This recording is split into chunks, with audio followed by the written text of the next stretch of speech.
हाफ़िज़ अब्दुल वहीद जेका असां तकरीर ॿुधाई उनजो मौज़ू हो कि अल्लाह जी नेमत जो शुक्र करणु घुरिजे। छा आहे? अल्लाह जी नेमत जो शुक्र करणु घुरिजे। यानी जेकॾहिं तव्हां अल्लाह जी नेमत जो शुक्र न कंदव न त पोइ उहा नेमत अल्लाह पंहिंजी वापसि वठी छॾींदो। छा कंदो? नेमत पंहिंजी वापसि वठी छॾींदो, वरी तव्हांखां खसे छॾींदो ऐं वरी उहा नेमत कोन ॾींदो। बनी इसराइलनि ते अल्लाह तबारक व ताला ॿ दफ़ा नेमत कई, उन्हनि ॿिन्ही दफ़ा नाशुक्री कई, पोइ अल्लाह ताला ॿिन्ही दफ़ा उन्हनि खे अज़ाब ॾिनो हिन दुनिया जे अंदरि। ॻाल्हि सम्झ में अचे पई?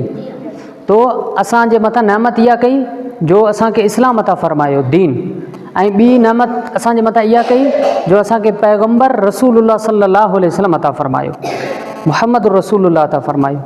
ॻाल्हि सम्झ में अचे पई? त हाणे असां छा कयूं? उन दीन इस्लाम ते हलूं ऐं रसूलुल्लाह सल्लल्लाहु अलैहि वसल्लम जी पैरवी कयूं।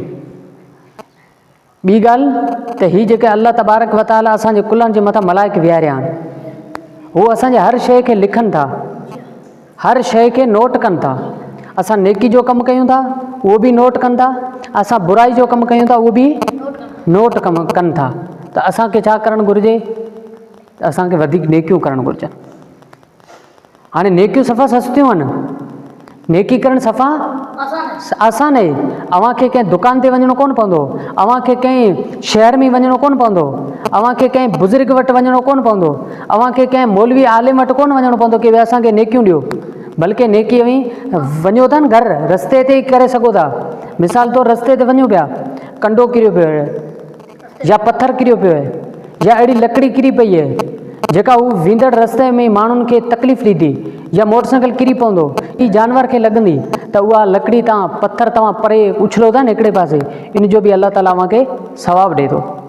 को वॾो अचे पियो रस्ते में, अव्हां चयो अस्सलाम वालेकुम, अदा कहिड़ा हाल आहिनि, एतिरो चयो न त इन ते बि अल्लाह ताला छा थो करे?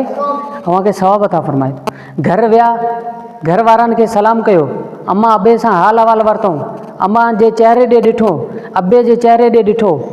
अव्हांखे ख़बर आहे अम्मा ऐं अबे जे चहिरो माने मुंहुं खे ॾिसण सां केतिरो सवाबु मिले थो? हज जो सवाबु मिले थो। छा जो सवाबु? हज जो सवाबु। कावड़ में न, गुस्से में न, मोहबत ऐं प्यार सां जेकॾहिं अम्मा जे चहिरे खे ॾिसो था न त तव्हांखे हज जो सवाबु मिले थो। फ्री में आहे न, पैकेज आहे, अल्लाह ताला ॾिनो आहे। त अमल कंदव न, घर वञी अम्मा जा अबे जा हथ चुमंदा कयो। छा कंदा कयो? हथ चुमंदा कयो। हू जेकॾहिं अव्हांखे सॾु कनि त जी में सॾु ॾींदा कयो। छा चवंदा कयो? जी में सॾु ॾींदा कयो। उन सां अव्हांजा अबो अम्मा ख़ुशि थींदा, अव्हांखे दुआऊं ॾींदा ऐं अव्हां कामयाबु थींदा। ठीकु आहे?